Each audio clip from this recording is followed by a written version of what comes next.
कश्मीर की खिलाड़ी सादिया तारिक ने मॉस्को विशु स्टार्स चैंपियनशिप में शानदार कारकर्दगी का मुजाहरा करते हुए गोल्ड मेडल जीता है। सादिया ने 22 से 28 फरवरी तक मॉस्को में मुनक्किद हो रही चैंपियनशिप में रूसी खिलाड़ी को शिकस्त दी। Sadia junior national wushu championship में भी 2 बार गोल्ड मेडल जीत चुकी हैं। जम्मू कश्मीर वुशु एसोसिएशन के सदर विजय सराफ ने ओहदेदारों के साथ सादिया तारिक को इस कारनामे पर मुबारकबाद दी।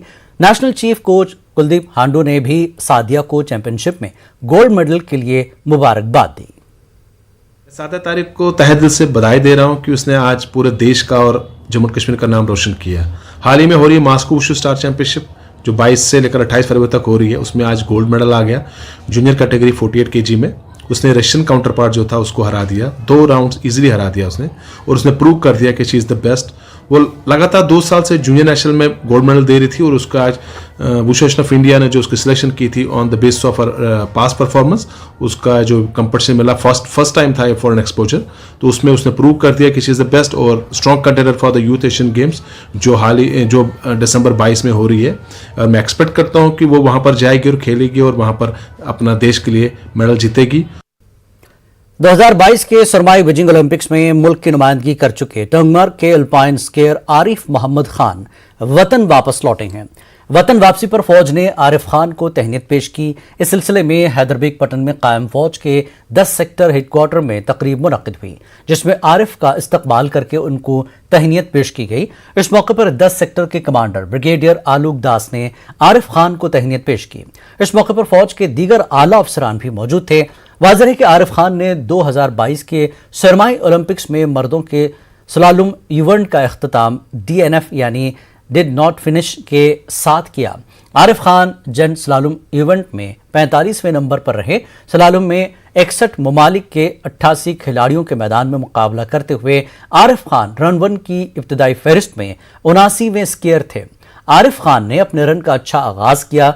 आरिफ खान ने पहला इंटरमीडिएट 14.40 और दूसरा 34.41 सेकंड में मुकम्मल किया।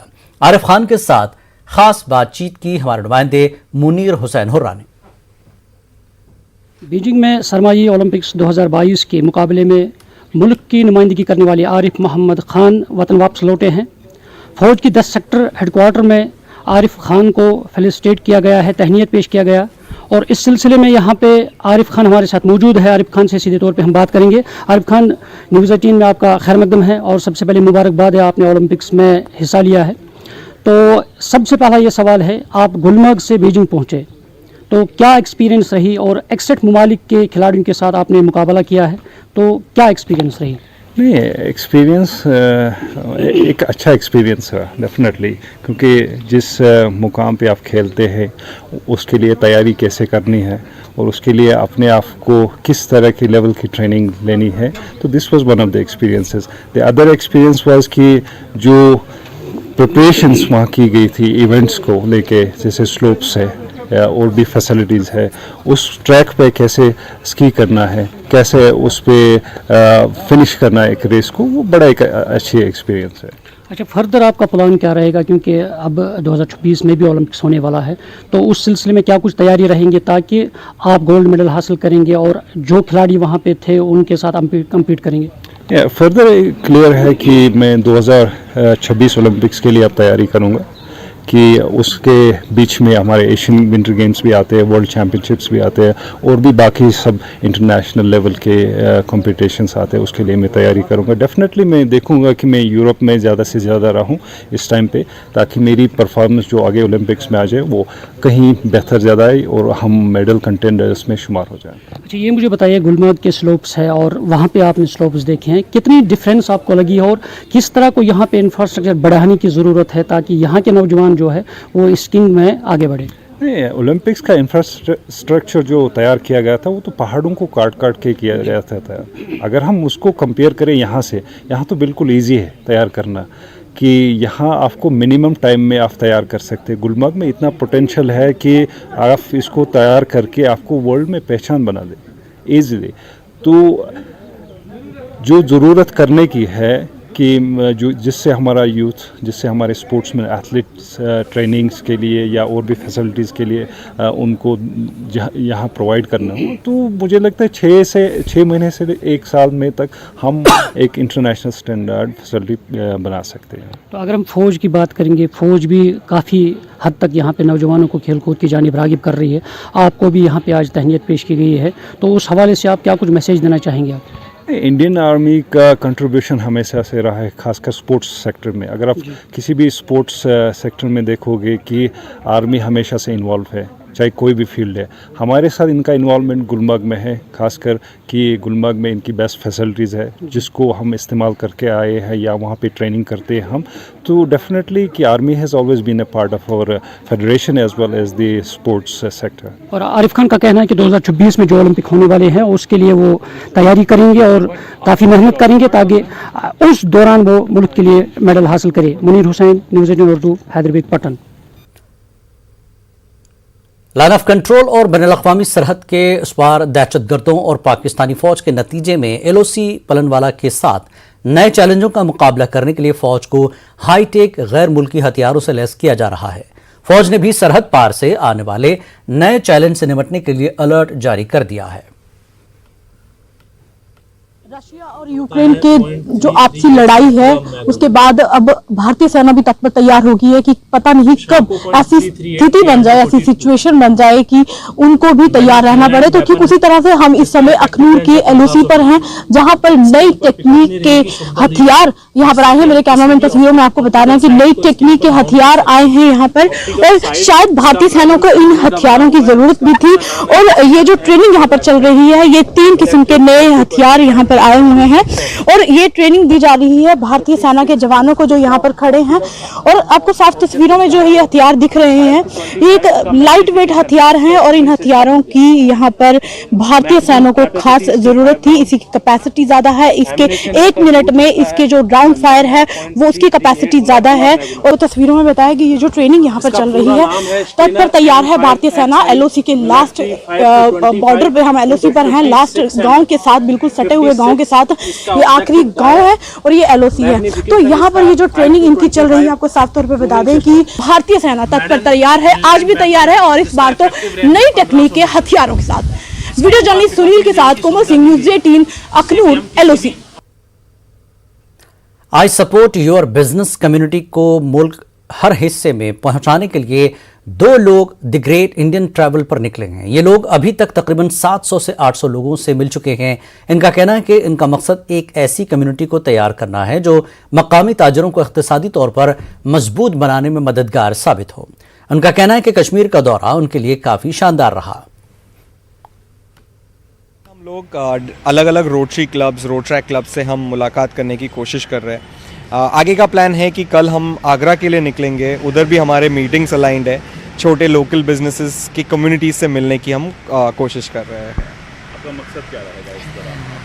पूरा मकसद जो है वो आई सपोर्ट योर बिजनेस करके हम कम्युनिटीज़ पूरे देश भर में, हर स्टेट, हर सिटी में हम बनाने की कोशिश कर रहे हैं। इसी के लिए हम जो द ग्रेट इंडियन ट्रैवल है उसमें 86 डेज़ में ऑलमोस्ट 750 से 800 लोगों तक मिल चुके हैं और कन्वे कर चुके हैं हमारा जो कॉज है, और उनका सपोर्ट हमें मिलना चालू हो गया है पूरे देश भर से। आगरा के बाद अभी कुछ ही स्टेट्स बाकी रहते हैं, जो है राजस्थान, गुजरात और मध्य प्रदेश। ये 3 स्टेट्स में हम मेजरली तो कैपिटल्स में जाएंगे और मेजर सिटीज़ में जाएंगे। और जैसे कि कॉन्स्टेबल ने मेंशन किया, हम ज़्यादा से ज़्यादा लोगों को मिलने की कोशिश करेंगे ताकि हमारा जो इंटेंशन है कुटीर उद्योगों के लिए एक कम्युनिटी क्रिएट करने का, वो मैसेज हम पहुंचा सके और सारे उद्योजक साथ में आकर आगे बढ़ सके। पंजौरा शोपियां के रहने वाले मुनीब अहमद वानी ने कश्मीरी आवाम के तई लोगों के रवैयों और सोच को जानने के लिए कश्मीर से कन्याकुमारी और फिर वापस कन्याकुमारी से कश्मीर तक का सफर बगैर पैसों के किया। कैसा रहा मुनीब अहमद का सफर, इसके लिए देखिए शोपियां से इरशाद मलिक की ये रिपोर्ट। से कन्याकुमारी मैंने इसलिए किया, मैं देखना चाह रहा था कि लोग जो बाहर है वो किस हद तक मुझे मदद करेंगे, चाहे वो लिफ्ट हो, चाहे वो रहने के लिए जगह हो, चाहे वो खाना हो या कुछ भी हो। और अल्हम्दुलिल्लाह मुझे 90% बाहर के लोगों ने मदद की। कश्मीर के लोगों ने बहुत ज़्यादा मदद की और बाहर के लोगों ने भी मदद की, और इससे मुझे पता चला कि नहीं, ह्यूमैनिटी स्टिल मतलब जिंदा है। और ये भी बोलना चाहूँगा कि इस ट्रिप में मुझे जो खास बात पता चली वो ये है कि रिलीजन बैरियर्स जो होते हैं ना, वो इस ट्रिप में नहीं रहे। मेरी मदद हिंदू रिलीजन ने भी की, मतलब मेरी मदद जो है हिंदू ब्रदर्स ने भी की, क्रिश्चियन ब्रदर्स ने भी की, सिखों ने भी की, अलग अलग धर्मों के लोगों ने की। मैं चर्च में भी गया, मैं मंदिरों में भी गया, मैं मस्जिदों में भी गया, मैं गुरुद्वारे में गया, ये एक पॉजिटिविटी फैलने के लिए कि नहीं भाई, हम जो है ना, हम एक है। हम लोग जो एक दूसरे के साथ नफरत से पेश आ रहे हैं वो ठीक नहीं है। मैं दिल्ली से जा रहा था जयपुर राजस्थान, और मैं ट्रेन में सफर कर रहा था विदाउट टिकट, लेकिन टीटी से मैंने बात की थी। टीटी ने बोला था चलो कोई बात नहीं, आप ट्रैवल करो। तो जब मैं ऐसे ही मतलब बैठा था मतलब गेट के साइड में, तो उधर से हरीकेश भाई को उतरना था अपने डेस्टिनेशन के लिए। तो उन्होंने मेरा बोर्ड पढ़ा, ऐसे ऐसे लड़का कर रहा है, तो उसने बोला भाई you are doing a great job. वो भी खुद दिल्ली से जयपुर आ रहा था, रात हो रही थी। तो उसने मुझे कुछ पैसे दिए पहले, और फिर बाद में बताया आप कहाँ जा रहे हो। अब मैंने बोला मैं जयपुर जा रहा हूँ। बोला इतनी रात को कहाँ जाओगे, आप एक काम करो, आप मेरे घर आ जाओ। वहाँ वो उसका अपना घर भी नहीं था, वो उसकी बहन का घर था। और जब मैं वहां गया और उसकी बहन ने मुझे ऐसे ट्रीट किया जैसे मैं उसका भाई, और जब मैं वहां से निकला तो उसकी बहन ने, अभी भी मुझे याद है, मेरी अम्मी ने भी बोला कि उसने कैसे आपको हाथ जोड़े थे और बोला था भाईजान अगर कोई गलती हुई हो तो हमसे माफ कर देना। मतलब इतना ट्रीट अच्छी तरीके से ट्रीट करके बाद में वो बोला उसने, और वो बात मेरे दिल को छू। और दिल्ली में भी मुझे एक विनोद भाई मिला, उसने मेरी इतनी मदद की, पैसे दिए, खाने के लिए चीजें लाए, मतलब बहुत सारा सामान लाया। और वो मुझे बोल रहा था कि भाईजान अगर आपको कहीं भी इंडिया में मदद की जरूरत होगी जस्ट मेरी एक कॉल करना। तो मैं आपको ये बोलूँगा कि जो इस ट्रिप की मतलब नतीजा है जो, वो ये है कि मैंने ये ट्रिप स्टार्ट इसलिए की, मैं देखना चाहता था एक कश्मीरी बॉय, ऊपर से मुस्लिम, जब वो इंडिया के अलग स्टेट्स में जाता है तो लोग उसको किस नजर।